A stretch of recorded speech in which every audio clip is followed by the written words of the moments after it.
பல ஜென்ம கர்மாவை ஒரே ஜென்மத்தில் கழிக்க பிறந்தவர்கள் யார்?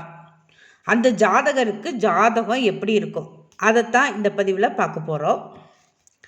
ஒரு சிலர் மட்டும் தன் பிறந்ததிலிருந்து வாழ்நாள் முடிகின்ற அந்திம காலம் வரைக்கும் ரொம்ப சுகவாசியாகவே வாழ்ந்துட்டு இருந்துட்டு போவாங்க. அதுக்கு காரணம் அவங்களுடைய கர்மா தான். ஆனால் ஒரு சிலர் பிறந்தது முதல் தனது அந்திம காலம் வரைக்கும் கஷ்டப்பட்டுக்கிட்டே இருப்பாங்க. கஷ்டங்கிறது தொடர்கதையாகவே இருந்துக்கிட்டே இருக்கும் அவங்களுக்கு. அவங்க வாழ்நாள் முடியும் மட்டும் கஷ்டப்பட்டுக்கிட்டே தான் இருப்பாங்க. அதுக்கு காரணமும் அவங்க கர்மா தான். சரி, இப்போ சுகவாசியாக இருக்காங்க, கஷ்டப்பட்டுக்கிட்டே இருக்காங்க, அது அவங்களுடைய கடைசி பிறவி, அவங்க ஜாதகத்தில் கர்மா கழிய போகுது, அதை நம்ம எப்படி தெரிஞ்சுக்கிறது? ஜாதகத்தில் லக்னத்திலிருந்து எண்ணி வருகின்ற 12ஆம் வீட்டில் கேது இருப்பார். 12ஆம் வீட்டில் கேது இருந்தார் அப்படின்னா நிச்சயம் அந்த ஜாதகருக்கு அது கடைசி பிறவி.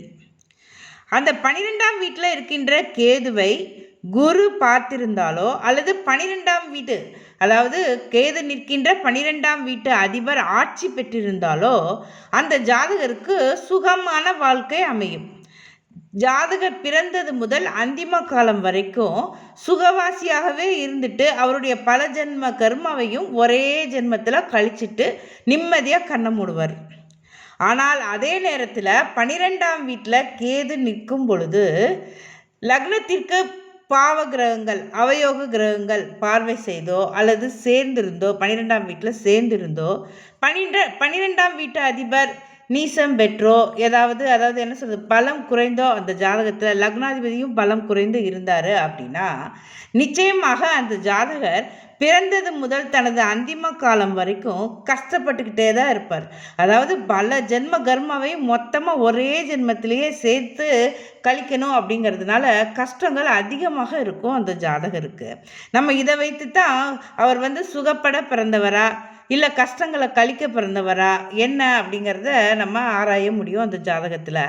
மொத்தத்தில் லக்னத்திலேருந்து 12ஆம் வீட்டில் கேது இருந்தார் அப்படின்னா அவங்களுக்கு அதுதான் கடைசி பிறவி.